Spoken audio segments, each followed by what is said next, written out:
Today in West Africa, two prominent individuals serve as the face of the Burgundian movement for national sovereignty and transformation. Bassirou Diomaye Faye of Senegal and Ibrahim Traoré of Burkina Faso. Both young men are ambitious and make no secret of wanting to upend the status quo, both inside and outside their respective countries. Yet, for all that they share, a common agenda of wanting to return full authority over national affairs to their government and not to the foreign powers that once ran or still run their countries. Their methods and public personas could hardly be more different.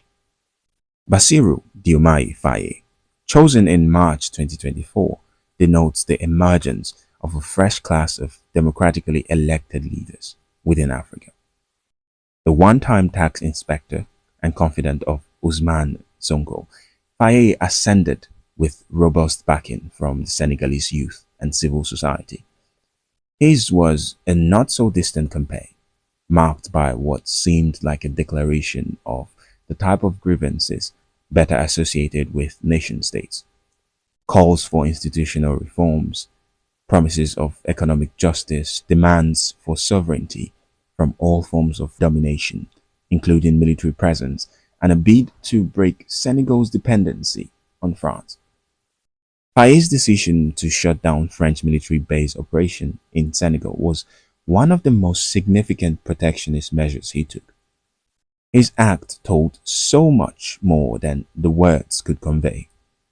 It served as a visual aid to any and all who might be wondering about the message Faye hoped to send when he came up with a brand new label for Senegal as a former French colony. He declared the kind of things that just kept coming, with retorts and a direct line from the presidency to the people. And those declarations were not serving up any recipe for win-win cooperation. By closing the French bases, Faye signaled to the West, and especially to France, that the nature of their security partnership was due for a major overhaul. In short, Faye was not interested in getting any French soldiers back into Senegal.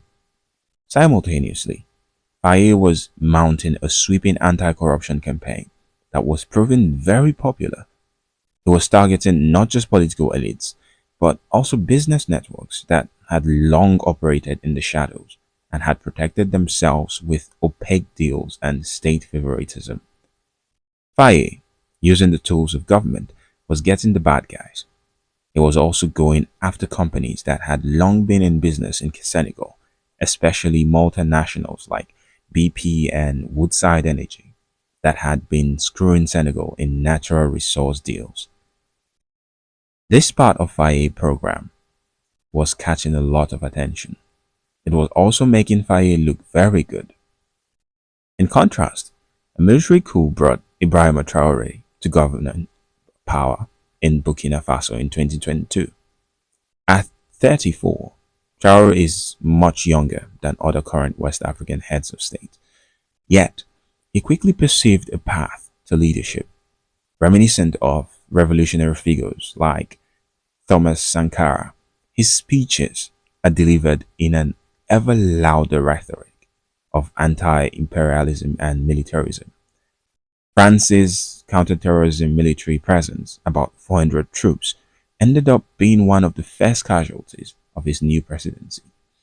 Burkina Faso's counterterrorism now has assistance from Russia and promises of help from Turkey.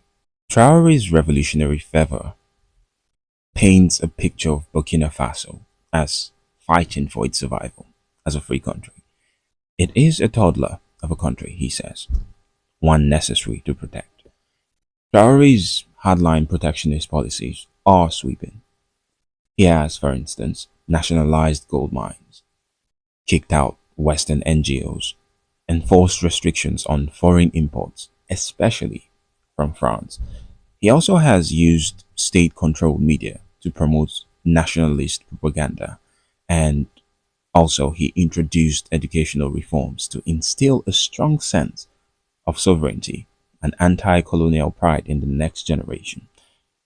Nonetheless, even with such a close and shared concern for sovereignty, Traoré enjoys a much more pointed and louder chorus of praise in circles of Pan-Africanism and on social media. His way of leading from the front, in uniform and with speech, that image itself of a young leader, one who is defiant and revolutionary, inspires many young Africans to see in him a neo-colonialist counterpart. Not only this, Traoré is now widely symbolically identified as a powerful Madunfumu against neo-colonialism and Western domination. His image and his way of being seem to be growing in ways that are helping many young Africans reimagine both the past and the future. On the other hand, Faye is far more discreet, far more methodical. He doesn't indulge in fiery speeches or symbolic showdowns with the West. Instead, he's pursuing sovereignty through institutions and law and by reforming Senegal. He isn't against France or the West per se. Rather, he advances a position that is against any unequal relationship, whether it comes from France, Washington, or Beijing. His reforms, such as the closure of foreign military bases, the fight against corruption, and a push to industrialize Senegal, are deeply protectionist in nature. But implements them with a calm strategic posture rather than through ideological confrontation. The ironic part is that while Faye is actively working to bring about Senegal's sovereignty, he is not embraced in the same way as Traoré, largely because he doesn't engage in the kind of anti-Western theatrics that Traoré has made his signature.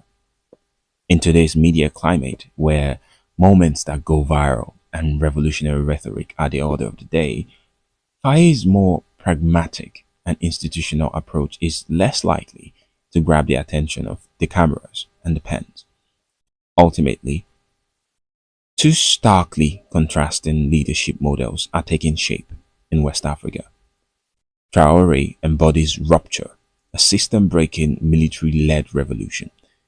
Faye embodies the incremental process of reconstruction, working within a largely democratic framework to build a state that aspires to be more just, accountable, and sovereign.